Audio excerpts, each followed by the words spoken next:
Egunon, ni Josu Txapartegi naiz eta Herrigoraren izenean hitz egingo dizuet. Gaur, kanpaina bat hasten da, azaroaren 14an amaituko da. Kanpaina horren bultzatzaile gea hemen elkartu geanak, alde batetik 7 erakundea, beste aldetik ikastolen elkartea, baita ere AEK eta baita ere 8 ikastea Nafarroan hegoaldean 2 arazo sortzen aizia da urte hauetan. Alde batetik bertako produktuak diotako gero eta garrantzi gutxiago zeukatela merkatu. Batez ere globalitatea eta globaltasun horren ondorio bezala. Orduan, hor genuen arazoa. Nola eman irtenbidea Nafarrak egiten duen produktu oso kalitatea handiko produktu. Eta bigarrena da, gobernuak, Nafarrokoak, esan zula zonalde bazala no baskofona, eta horrekin lortzezuna zan ez laguntzea ikastolei eta mugimendu euskaldunai eta euskerai zonalde hortan. Orduan guk egin deuna da, elkartu 2 arazoak eta irtenbide bateratu bat eman. Nola egin dugu hori? Alde batetik, Nafarroko produktu natural hauedanak sartu ditugu batzuk, danak ez noski, batzuk sartu ditugu otar batian, saskibatia. Eta horrekin lortzen deuna da, horiek salduz Euskal Herri osoan, aditzera ematea herri bat gehala eta danon beharra deukatela horiek ere gure artean saltzeko egon gabe itxoiten hain urrutik etortzen dian zenbait barazkita bat. Eta orduan bertan itxian daukagula eta oso onatea da. Hori, indeu, otzaran edo otarri 50 euro horietatik 125, 13-14 euro, 50-etik, dihoaz zuzenian laguntzea euskerai, euskal kulturai eta euskal gintzari zonalde hortan. Orduan ikusten duzuen bezala oso konkretua da, helburua oso konkretua da analizatu ditugun defizitak gure herrian. Nafarroan eta laguntza Euskal Herri guztia hor emateko. Lehen urtean egin gendun hau eta aterazian 34.000 euro eman zianak zuzen oso-osoik tuterako argia ikastola.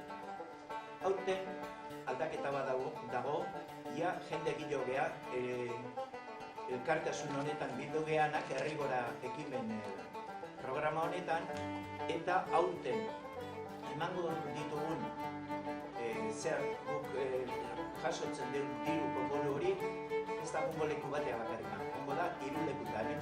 Hemen daude bere ordezkariak. Alde batetik Jorge jakitzeko du euskeraz bizi eta ikasi herri ekimenaren ordezkari bezala, Alizia Herriberako AEK-aren izenean itxeingo dugu, eta baita hartuko diruaren zati bat, eta Ana Lodosako Ibaialde ikastolako partaide ordezkari bezala itxeingo diguna, eta ara ere, aurten ez da gongo leku batea bakarrik jasotzen den dirua, gongo da 3 lekuta. Eta hoxe da, aurkezpena. Soy Jorge de Euskaraz Bizi eta Ikasi Herri Ekimena, que es una plataforma de reciente creación con la que queremos denunciar la vulneración de los derechos educativos y lingüísticos de una gran parte de la población navarra. Porque los pueblos y ciudades de nuestra comunidad, situados al sur de la arbitraria línea que limita la zona vascófona del resto de las zonas, no se nos permite acceder a una enseñanza pública y en euskera, a diferencia de los ciudadanos que residen al norte de esa línea. Y pedimos también que todos los ciudadanos de Navarra tengamos los mismos derechos y que termine la discriminación de una gran parte de los mismos. Y mucho más brevemente que todo, agradecer a Rigora que nos haya tenido en cuenta y que nos deje participar. Hizkuntza baten berreskuratze prozesuan ezinbestekoa dugu helduen espazioa euskalduntzea. AEK horretan aritzen da Euskal Herri osoan errugera bat. Bertako administrazioaren sostengu eza adierazgarria da. Eta egun Nafarroko gobernuaren diru laguntza eskasak ere jaso gabe daude. Beste aldean, herri gora egitasmoa dugu, auzolanean oinarrituta eta herriberari begira ere dagoen. Ideia honek gonbitea luzatzen dio herritar orori keinu txiki bezain esanguratsuen bidez euskararentzat estrategikoak diren proiektuak mantentzeko eta indartzeko. Izan ere, hemendik jasotako ekarpenei esker, AEKak eutsi ahal izanen dio bere euskalduntze lanari herribera, eta horrez gain, ikasleentzako beka sistema zein ildo berriak Esta campaña para Ibaiondo Ikastola de Lodosa es, como os diría, un desahogo en nuestra economía del día a día, una necesidad para cubrir una realidad con la que llevamos luchando desde hace 26 años. Nosotros comenzamos nuestra andadura para intentar luchar contra la decisión política de nombrar a nuestros pueblos zona no vascófona. Y desde entonces y hasta hoy hemos trabajado para conseguir que nuestros hijos puedan estudiar en euskera, un euskera de calidad en una zona que sufre el apartheid lingüístico. Vamos a defender nuestro proyecto siempre. Creemos en lo que hacemos y vamos a defender que en el sur de Navarra también hay derecho a estudiar en euskera. Reclamamos que el Gobierno de Navarra reconozca la gran aportación que realizamos allí donde ellos han decidido no llegar, donde las leyes no reconocen nuestro derecho a elegir la lengua en la que queremos que estudien nuestros hijos. Ibaiondo Ikastola vive desde el año 2009 una muy difícil situación económica. En aquel año se suprimieron las ayudas que recibíamos para poder continuar adelante con nuestro proyecto. Llevamos unos años muy duros para poder seguir adelante. Contamos con gente que cree en nosotros, madres, padres, trabajadores, gente que cada día está ahí para que continuemos con nuestro proyecto. No vamos a parar, vamos a seguir adelante y estamos convencidos de que llegará el día en el que creamos que todo esto fue un sueño. Desde Ibaiondo Ikastola agradecemos sinceramente que proyectos como este que hoy se presenta aquí tengan en cuenta estas ikastolas del sur, que como Ibaiondo tienen tanto que aportar para que el euskera siga siendo una lengua en nuestra tierra. Bueno, eta horiek dira orduan kanpaina honetan helmuga izango diren 3 proiektuak eta bukatzeko beste 3 bat. Alde batetik, hemen daude ikusgai jarri ditugu zeintzuk diren aurtengo loteak edo saskiak edo zarak, eta horien osaketan atzetik lana desente dagoela azpimarratu nahi dugu, eta hor jarri diren produktuak irizpide nahiko zorrotzekin aukeratu direla.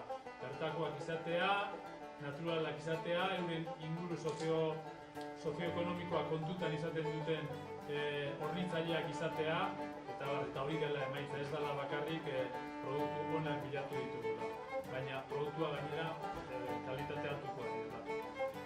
Eta saskiak eskuratzeko moduari buruz, alde batetik proiektu honetan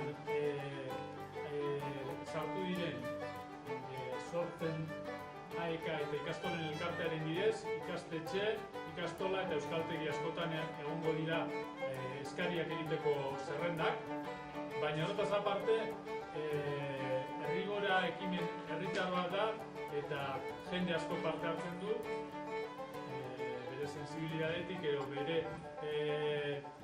bere inkietudetik honekiko hurbil sentitzen delako. Eta orduan, sortu den sare horrek herriz herri beste lekutan aukera ematen du apuntatzeko. Hau da, herri batzuetan edo udaletxean, edo elkarte batean, edo taberna batean zabalduko dituzte zerrenda. Eta sarean bai joan garela egun hauetan puntu horien berri ematen.